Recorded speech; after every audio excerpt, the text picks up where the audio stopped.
തൃശൂരിൽ കെ മുരളീധരന്റെ പരാജയം വിശദമായി പഠിക്കാൻ കോൺഗ്രസ് നേതൃത്വം സംഘടനാപരമായ വീഴ്ചകൾ ഉണ്ടായിട്ടുണ്ടോ എന്നതടക്കം വിലയിരുത്തും. പാർട്ടി പ്രവർത്തനങ്ങളിൽ നിന്ന് വിട്ടുനിൽക്കുമെന്ന കടുത്ത നിലപാട് പ്രഖ്യാപിച്ച കെ മുരളീധരനെ അനുനയിപ്പിക്കാനും നേതൃത്വം ശ്രമങ്ങൾ നടത്തുന്നുണ്ട്.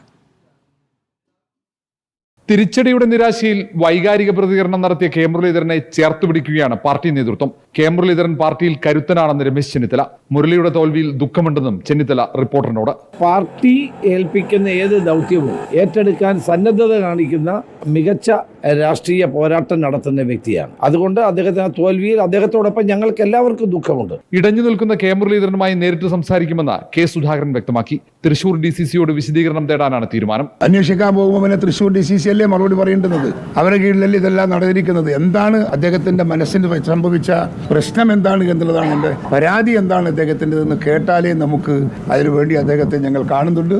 അദ്ദേഹത്തെ കണ്ട് സംസാരിക്കും. തൃശൂരിലെ വീഴ്ച പരിശോധിക്കുമെന്ന് കേന്ദ്ര നേതാക്കളും വ്യക്തമാക്കി കഴിഞ്ഞു. അവിടെ എന്ത് സംഭവിച്ചു എന്നുള്ളതിന്റെ സൂക്ഷ്മമായ പരിശോധന പാർട്ടി നടത്തുമെന്നുള്ളതിന് സംശയം വേണ്ട. തെരഞ്ഞെടുപ്പ് പ്രചരണ രംഗത്തോ സംഘടനാ രംഗത്തോ എന്തെങ്കിലുമൊക്കെ പിഴവുകൾ ഉണ്ടായിട്ടുണ്ടെങ്കിൽ ആ പിഴവുകൾ ഉടനടി പഠിച്ച് ആവശ്യമായ തിരുത്തൽ നടപടികൾ ഉണ്ടായിരിക്കും. അതിനിടെ വയനാട്ടിൽ ഉപതെരഞ്ഞെടുപ്പ് വന്നാൽ കെ മുരളീധരനെ പരിഗണിക്കണമെന്ന് ആവശ്യപ്പെട്ട മുസ്ലിം ലീഗ് രംഗത്തെത്തി. രാഹുൽ വയനാട് ഒഴിഞ്ഞാൽ ലീഗ് മുരളീധരനെ പിന്തുണയ്ക്കും. മുരളീധരന്റെ ത്യാഗം അംഗീകരിക്കപ്പെടണമെന്നാണ് ലീഗിന്റെ നിലപാട്.